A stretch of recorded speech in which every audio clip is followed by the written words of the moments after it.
Good morning बच्चों। आज हम फिर हमारी जो सप्लीमेंट्री बुक है, जो हमारा पूरक वांचन, इसमें से हमारे एग्ज़ाम में क्वेश्चन आते हैं। तो कक्षा 9th में संचयन नामक हमारी सप्लीमेंट्री बुक है, इसमें से हम आज चैप्टर पढ़ेंगे। अब यहाँ आपको ये चैप्टर मतलब पूरक वांचन है हमारा, तो पूरक वांचन में से कुछ क्वेश्चन आते हैं 2 या 3 मार्क्स के। तो ये जो है चैप्टर मैं यहाँ से पढ़ाती हूँ, पर आपको ये अच्छे से रीड करना पड़ेगा। अच्छे से रीड कर सकोगे तो ही आप ऐसे इसके क्वेश्चन आंसर सॉल्व कर सकोगे। यहाँ से मैं समझाने का पूरी कोशिश करती हूँ। तो हमारी कक्षा 9th में जो संचयन बुक है, जो हमारी पूरक वांचन है, जो हमारी टेक्स्ट बुक है, इसके साथ ये जुड़ दी गई है। तो उसमें से 6 मार्क्स के क्वेश्चन आते हैं। तो ये गिल्लू नामक हमारी चैप्टर है पहली। तो ये चैप्टर में हम क्या है तो वो देखेंगे। तो गिल्लू है वो संचयन बुक से ली गई फर्स्ट चैप्टर है। तो इसके लेखिका है महादेवी वर्मा। तो ये महादेवी वर्मा है, इन्होंने ये गिल्लू नामक जो स्टोरी बनाई है। तो देखें हम कि गिल्लू ये है एक मतलब पालतू है जो गिलहरी है, उसके आधार पे बनाई हुई स्टोरी है। सोनजूही के आज एक पीली कली लगी है, इसे देखकर अनायास ही उस छोटे जीव का स्मरण हो आया जो इस लता की सघन हरी तिमा में छिपकर बैठता था और फिर मेरे निकट पहुंचते ही कंधे पर कूदकर मुझे चौंका देता था। तब मुझे कली की खोज रहती थी, पर आज उस लघु प्राण की खोज है।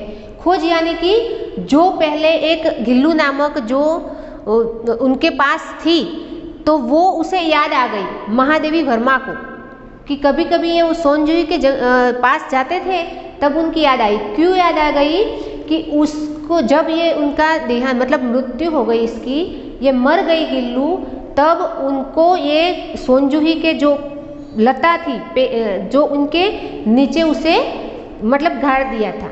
तो सोनजूही में आज एक पीली कली लगी है, तो ये एक पुष्प की मतलब पौधा है। तो इसे देखकर अनायास ही उस छोटे जीव का स्मरण हुआ है, उसकी याद आ गई गिल्लू की। इस लता की सघन हरी तिमा में छिपकर बैठता था, वो लता थी सोनजूही की, उसमें छिपकर हर रोज बैठा करता था और फिर मेरे निकट पहुंचते ही कंधे पर कूदकर मुझे चौंका देता था। तब मुझे कली की खोज रहती थी, पर आज उस लघु प्राण की खोज है कि वो एक गिल्लू नामक लघु प्राण है, उसकी मुझे खोज है। परंतु वह तो अब तक इस सोनजूही की जड़ में मिट्टी होकर मिल गया होगा, क्योंकि वहां दफनाया गया था उसे। कौन जाने स्वर्णिम कली के बहाने वही मुझे चौंकाने ऊपर आ गई हो। यानी कि कली के बहाने मुझे ऐसा एहसास हो गया कि जैसे मैंने कली देखी तो उसमें मुझे गिल्लू जैसा नजर आया कुछ। अचानक एक दिन सवेरे कमरे से बरामदे में आकर मैंने देखा 2 कौवे अब ये कहानी बता रही है महादेवी वर्मा कि क्या गिल्लू की कहानी थी और क्यों इसे यहाँ पे दफनाया गया था। तो अचानक एक दिन सवेरे कमरे से बरामदे में आकर मैंने देखा 2 कौवे एक गमले के चारों ओर चोचो और छुआछुअल खेल रहे थे। यह काकभूषुंडी की भी चित्र पक्षी है, एक साथ समादरित अनादरित, अति सम्मानित अति अवमानित। हमारे बेचारे पुरखे न गरुड़ के रूप में आ सकते थे, न मयूर के, न हंस के। उन्हें पितृपक्ष में हमसे कुछ पाने के लिए काक बनकर ही अवतीर्ण होना पड़ता है। जो हमारे श्राद्ध चलते हैं तब पितृपक्ष को हम खाना देते थे ना, तो वो इसकी बात कर रहे हैं। तो इतना ही नहीं, हमारे दूरस्थ प्रियजनों को भी अपने आने का मधु संदेश इनके कर्कश स्वर में ही देना पड़ता है कि हम हमारे घर के आगे काक जब बोलता है कर्कश आवाज में, तब हम ऐसा बोलते हैं कि हमारे पूर्वज आए हैं। दूसरी ओर हवा हम कौवे और काव काव करने को अवमानता के अर्थ में ही प्रयुक्त करते हैं। मतलब कि कौवा बोलता है तो हम उसकी जो आवाज़ है उसे हम अवमानित करते हैं। मेरे काक पुराण के विवेचन में अचानक एक बाधा आ पड़ी, क्योंकि गमले और दीवार की संधि में छिपे एक छोटे से जीव पर मेरी दृष्टि रुक गई। उस दिन क्या हुआ कि गमले और एक दीवार की संधि में मतलब वहाँ एक जीव पड़ा था। निकट आकर देखा गिलहरी का एक छोटा सा बच्चा, ये गिल्लू नाम है वो गिलहरी का है। तो ये छोटा सा बच्चा वहाँ पड़ा था जो संभवतः घोंसले से गिर पड़ा है और अब कौवे जिसमें सुलभ आहार खोज रहे हैं, वहाँ आके कौवे काव काव कर रहे हैं उसको खाने के लिए। काकद्वय की चांचों के 2 घाव उस लघु प्राण के बीच बहुत थे, अतः वह निश्रेष्ठ सा गमले से चिमटा पड़ा। सबने कहा कौवे की चोंच का घाव लगने के बाद यह बच नहीं सकता, अतः इसे ऐसे ही रहने दिया जाए। उस समय पे क्या हुआ कि सब बोल रहे थे कि कौवे ने चोंच मारी है तो वो नहीं बच सकेगा, अब इसे रहने दो, पर नहीं, परंतु मन नहीं माना। ये महादेवी वर्मा ने उसे हौले से उठाकर अपने कमरे में लाई, फिर रुई से रक्त पोंछकर घाव पर पेसिलिन का मरहम लगाया। रुई की पतली बत्ती दूध से भिगोकर जैसे जैसे उसके नन्हे से मुंह में लगाई, जो रुई थी तो रुई दूध में डुबो के उसकी चांच में डुबोई, तो क्या हुआ, दूध की बूंदें दोनों ओर ढुलक गई। उसके मुंह में दूध गया ही नहीं, दोनों तरफ से ढुलक गया। उसकी मतलब बचाने का प्रयत्न कर रही है महादेवी वर्मा। कई घंटे के उपचार के उपरांत उसके मुंह से एक बूंद पानी टपकाया जा सका। तीसरे दिन वह इतना अच्छा और आश्वस्त हो गया कि मेरी उंगली अपने 2 नन्हे पंजों से पकड़कर नीले कांच के मोतियों जैसी आंखों से इधर उधर देखने लगा। थोड़ा पानी गया तो इधर उधर देखने लगा। 3-4 मास में उसके स्निग्ध रोए, जब्बेदार पूंछ और चंचल चमकीली आंखों सबको विस्मित करने लगी। अब वो धीरे धीरे दाना पानी लेने लगा और वो सब के साथ घूमने लगा। हमने उसकी जातिवाचक संज्ञा, मतलब कि ये गिलहरी जातिवाचक संज्ञा है और उसका जो पर्सनल हम नाम देते हैं उसे बोलेंगे व्यक्तिवाचक संज्ञा। तो हमने उसकी जातिवाचक संज्ञा को व्यक्तिवाचक का रूप दे दिया और इस प्रकार हम उसे गिल्लू कहकर बुलाने लगे। मैंने फूल रखने की एक हल्की डालिया में रुई बिछाकर उसे तार से खिड़की पर लटका दिया। अब वो स्वस्थ है गिलहरी, जो इसका नाम रख दिया है गिल्लू। वही 2 वर्ष गिल्लू का घर रहा। वह स्वयं हिलाकर अपने घर में झूलता और अपनी कांच के मन को सी आंखों से कमरे के भीतर और खिड़की से बाहर न जाने क्या देखता समझता रहता था। खिड़की में उसे लटका दिया था, परंतु उसकी समझदारी और कार्यकलाप पर सबको आश्चर्य होता था। जब मैं लिखने बैठती, ये महादेवी वर्मा बोल रही है कि जब मैं लिखने बैठती तब अपनी और मेरा ध्यान आकर्षित करने के लिए उसे इतनी तीव्र इच्छा होती थी कि उसने एक अच्छा उपाय खोज लिया था मेरी तरफ ध्यान खींचने के लिए। महादेवी वर्मा बोल रही है, वह मेरे पैर तक आकर सर से पर्दे पर चढ़ जाता और फिर उसी तेजी से उतरता। ध्यान उसकी तरफ ले जाने के लिए ये सब करता था गिल्लू। उसका यह दौड़ने का क्रम तब तक चलता रहा जब तक मैं उसे पकड़ने के लिए न उठती। कभी मैं गिल्लू को पकड़कर एक लंबे लिफाफे में इस प्रकार रख देती कि उसके अगले 2 पंजों और सिर के अतिरिक्त सारा लघुगात लिफाफे के भीतर बंद रहता हो। इस अद्भुत स्थिति में कभी कभी घंटों मेज पर दीवार के सहारे खड़ा रहकर वह अपनी चमकीली आंखों से मेरा कार्यकलाप देखा करता था। मुझे देखता रहता था वहां बैठ के। भूख लगने पर चिक चिक करके मानो वह मुझे सूचना देता और काजू या बिस्कुट मिल जाने पर उसी स्थिति में लिफाफे से बाहर वाले पंजों से पकड़कर उसे कुतरता। फिर गिल्लू के जीवन का प्रथम बसंत आया। नीम चमेली की कंद मेरे कमरे में होले होले आने लगी। बाहर की गिलहार या खिड़की की जाली के पास आकर चिक चिक करने न जाने क्या कहने लगी। बाहर दूसरी गिलहरी आके उसके साथ बातें करने लगी।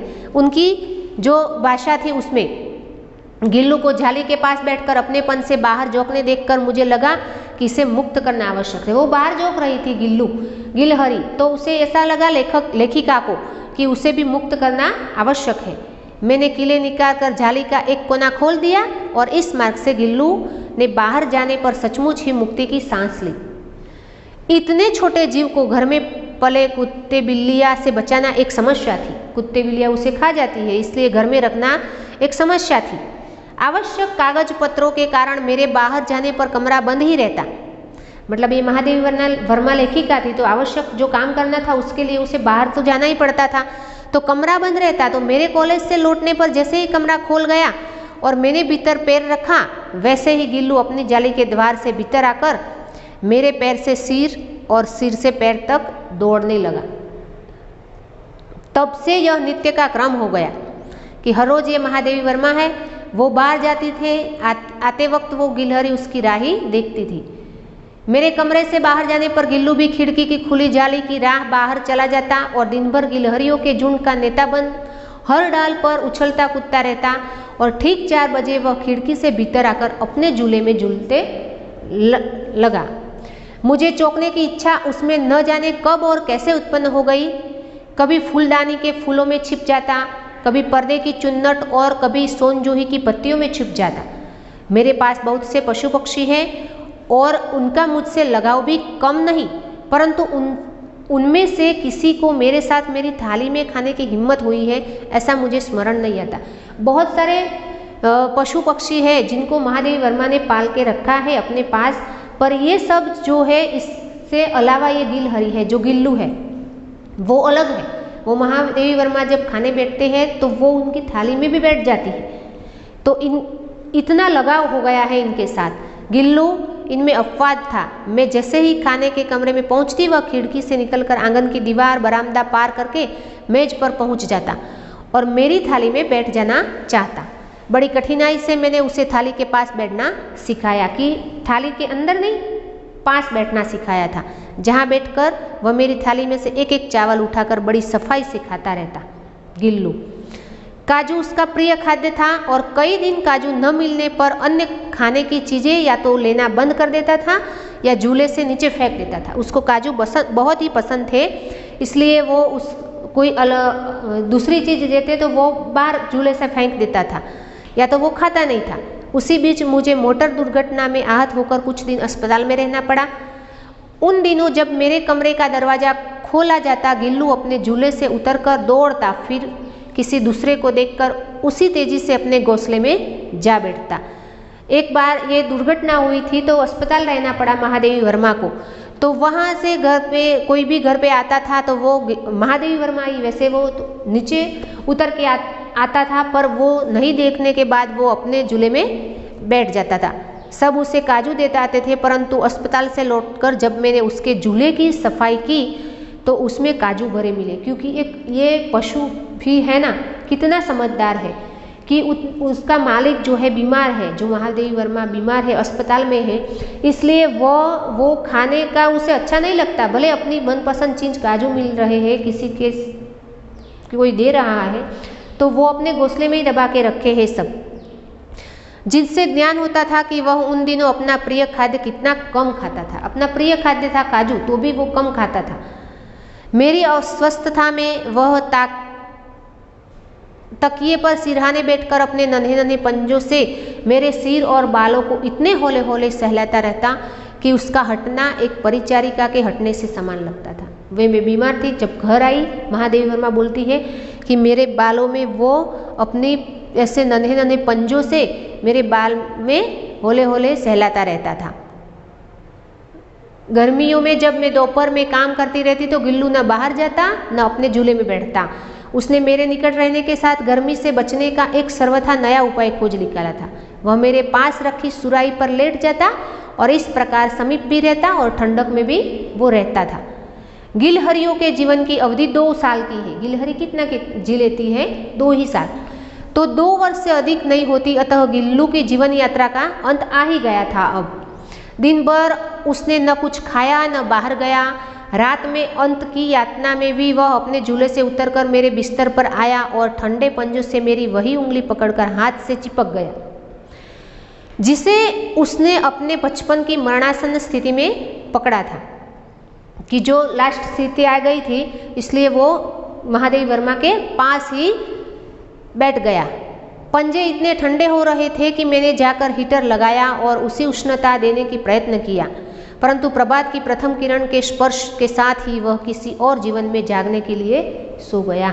ये उसकी शरीर में से जो आत्मा निकल गई और किसी और शरीर धारण करके उसी शरीर में जागने के लिए सो गया, यहाँ पे गिलहरी के रूप में। उसका झूला उतार कर रख दिया गया है और खिड़की की जाली बंद कर दी गई है, परंतु गिलहरियों की नई पीढ़ी जाली के उस पार चिक चिक करती ही रहती है और सोनजूही पर बसंत आता ही रहता है। सोनजूही की लता के नीचे, जो स्टार्टिंग में फर्स्ट पैराग्राफ ने हमको महादेवी वर्मा ने बताया कि जब ये सोनजूही के पास जाती है, कली खिली हुई देखती है, तब उसे ये स्मरण होता है सोनजूही की लता के नीचे गिल्लू को समाधि दी गई है वहाँ पे, इसलिए भी कि उसे वह लता सबसे अधिक प्रिय थी।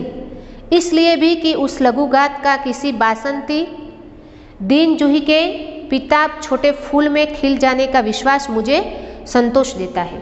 तो यहाँ पे महादेवी वर्मा और ये गिल्लू जो गिलहरी है उनका जो लगाव रहा है उसके आधार पे ये चैप्टर बनाया गया है। तो उसमें कुछ क्वेश्चन आंसर दिए गए हैं। तो ये क्वेश्चन आंसर है ना, आप अपनी नोटबुक में सॉल्व कर दीजिएगा।